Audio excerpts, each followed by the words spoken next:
12, 16 부동산 대책이 서울 강남구 아파트 전세 시장에 기름을 부은 통계적 자료를 검증을 해보겠습니다. 이 자료를 우리가 검증을 하는 이유는 이제 원래 서울과 이 수도권의 전세 시장이 지금 서울 강남권을 필두로 해가지고 그 다음에 서울시 전역으로 수도권 전역으로 지방으로 원래는 전국의 아파트 전세 가격 이 폭등 현상이 이 들불처럼 번져나갈 겁니다. 이게 12, 16 이 반시장 정책의 가장 심각한 부작용입니다. 이 전세 시장은 매매 시장하고 달라가지고 정부가 정책적으로 인위적으로 시장을 통제할 수 있는 마땅한 수단도 없습니다. 그런데 12, 16 대책으로 부동산에 세금 폭탄을 매기게 되면은 집주인은 지금 당장 팔리지도 않고 거래도 안 되니까 그 세 부담을 시장한테 떠넘기려고 들거든요. 근데 월세 시장은 월세로 떠넘기려고 하게 되기 때문에 월세 들어올 수요자 숫자가 적으니까 가장 손쉽게 전세 시장으로 떠넘겨 버립니다. 예를 들어서 1년에 세부담이 1,000만원 더 늘더라. 그러면 전세 보증금을 5천이나 1억을 더 높여버려가지고 5년 10년치 세부담을 전세 보증금으로 확보하려고 들게 됩니다. 이제 원래는 이 강남구부터 시작해가지고 이제 이 전세가 폭등 현상이 서울 전역으로 수도권으로 지방까지 전국으로 점점 더 확산돼 갈 겁니다. 들불처럼. 그러면 결국 누가 직접적으로 피해를 입겠습니까? 계산상으로 보자면 이런 식입니다. 지금 집주인이 예를 들어서 보유세 부담이 1,000만원 늘어났다. 1,000만원 늘어났다 그렇게 되면은 4년치, 5년치, 시장이 가능하면 10년치, 즉 4천만원, 5천만원, 1억 정도의 전세 보증금을 올려가지고 그 세금을 대체하려고 덤빕니다. 이 집주인들은. 물론 그 전세 보증금은 나중에 세입자가 나갈 때 집주인이 돌려줘야 되는 거니까 원금은 살아있지만은 당장 그 세입자들은 그 돈을 그 대출 받아갖고 마련해야 되거나 아니면 그 돈을 마련할 방법이 없을 경우에는 집을 줄여서 더 외곽으로 쫓겨나야 됩니다. 그리고 집주인 입장에서는 나중에 돌려줄 돈이지만은 그거는 방법이 있는 것이 나중에 그 전세를 놔놓고 충분히 시장 상황이 좋아질 적에 그때 매매를 통해서 전액을 회수할 수가 있거든요. 그러면 매매를 통해서 회수를 하게 되기 때문에 그 전세 보증금 이거 내줄 그 의무를 새로운 매수자한테 시장한테 또 떠넘겨 버리니까 실제로 전세 보증금을 인상시킨 그 직접적 책임을 현재 인상시킨 소유자가 부담하지 않을 방법이 있는 겁니다. 그리고 5년 10년 후에 본인이 계속 부담을 그 소유를 하고 있더라도 그 올린 전세 보증금을 계속 전세를 내가면서 전세를 계속 이렇게 물건을 놓게 되게 되면은 본인이 직접 안 내줘도 되고 또 전세 보증금 올린 만큼을 무이자 지렛대로 활용을 하는 거거든요. 이러니까 이 전세 가격이 폭등을 하게 되게 되면은 그저 피해는 100% 전부 다 무주택자가 입습니다. 무주택자가.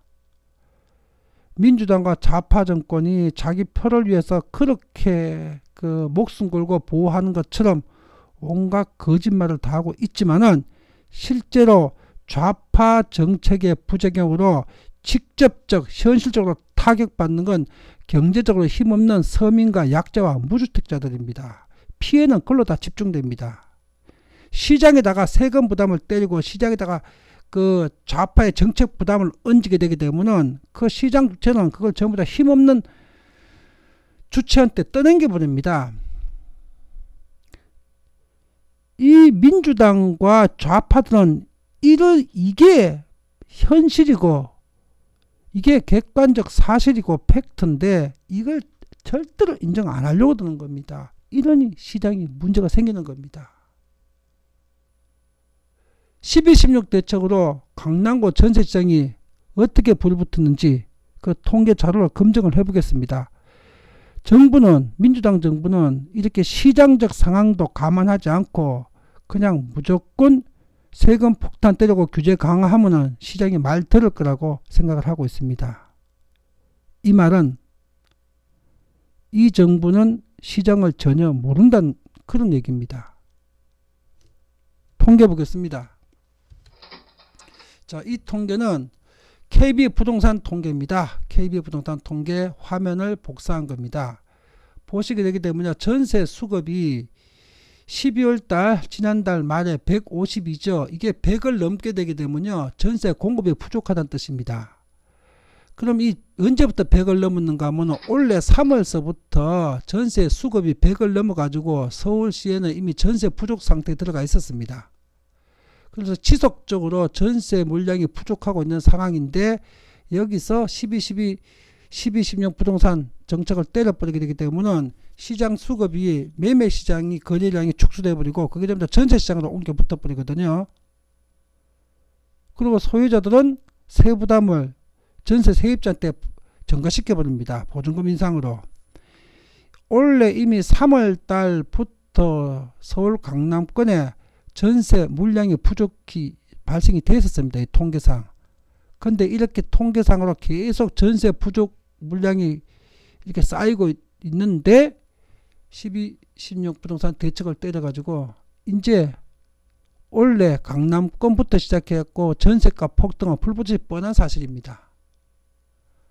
그리고 전세 가격 전망도 올해 7월달 요 지점입니다. 올해 7월달부터 100을 넘어서 가지고 전세 가격이 안 그래도 12.16 대책이 아니었더라도 전세 가격이 지금 상승할 수밖에 없는 상황이었었는데 여기다가 12.16 대책이 발표가 되면서 전세가 이 폭등에 안 그래도 불난 집에 기름 부어버린 겁니다. 지금 휘발유를.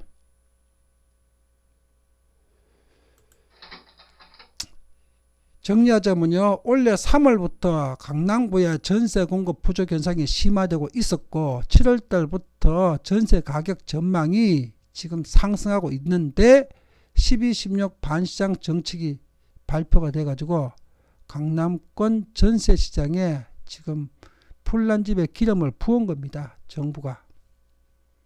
원래 서울 강남권부터 시작해서 서울시 전역 또 수도권 또 지방까지 전세 대란이 일어날 겁니다. 전세가 폭등으로. 이것이 12.16 반시장 정책이 불러온 참사입니다. 참사. 무주택자와 서민을 죽이는 경제적 참사. 이건 대학살입니다. 대학살. 시장을 모르는 정부. 시장에다가 칼들대는 정부가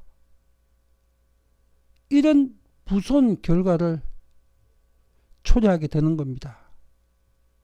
민주당 지지자 여러분들 잘 생각해 보십시오.